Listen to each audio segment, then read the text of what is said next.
The observer, the sage, stepping into the spotlight. If your ideal pastime is to curl up with a good book, shut out the noise of the world for a while, and to indulge in pure escapism, or perhaps enjoy increasingly your learning capacity, then you may well wear the mantle of the observer, also known as the sage. Their characteristics include an unconventional curiosity, intelligence, and intuition with a real thirst for knowledge. Learning comes high on their list of priorities, and people who need their expertise gravitate towards them. In light, you are wise and insightful, understanding and analytical, and have a real mentoring, teaching quality about you.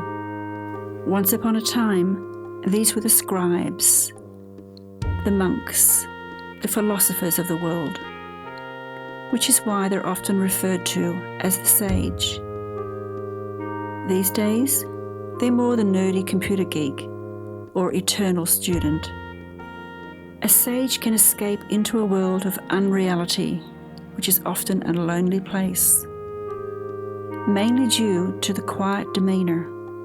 They're found on the edges of society, enjoying their observational viewpoint, preferring to protect their sensitive souls rather than to force interaction. They have deep thinking abilities and love the chance to investigate odd snippets of information pertaining to life.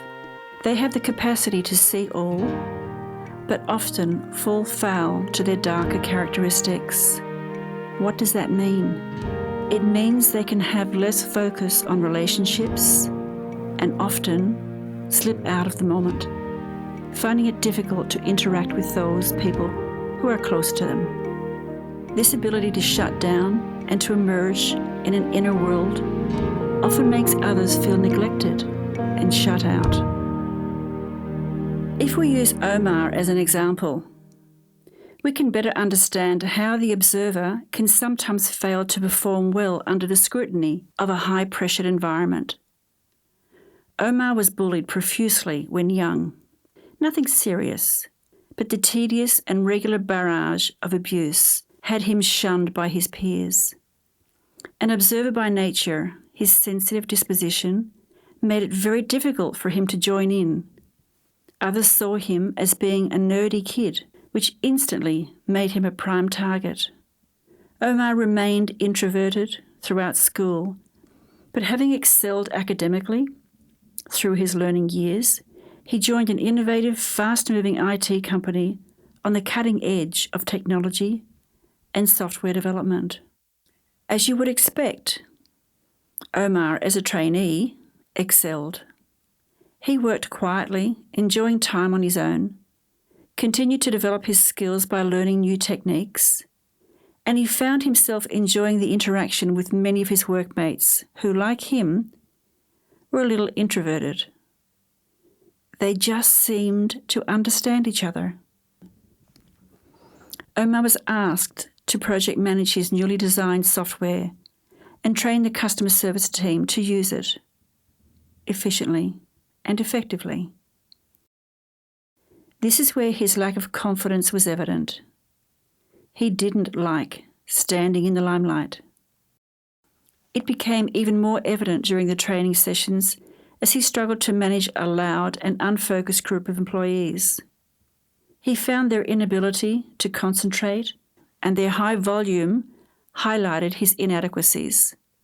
And this was a sinister reminder of his earlier school years being bullied, and he didn't relish his time in the limelight. Rather than lose his job, Omar sought out the help of a life coach, someone he could trust. This allowed him to see that confidence and communication were simply a new skill set that he could learn. Tapping into his intuitive wisdom, Omar already knew that learning means power. Understanding his personality type made it easier for Omar to stand up and communicate with confidence. While his natural preference had been to always be in the sidelines, he eventually realised that he could rise to the challenge that came hand in hand with a highly pressured workplace. By embracing and holding on to his power, he found new experiences and feelings, and this allowed him to move forward into life and life's energy. He understood that sometimes you need to move away before you can see where you are. He discovered that knowledge can be a fortress or a drawbridge to new experiences.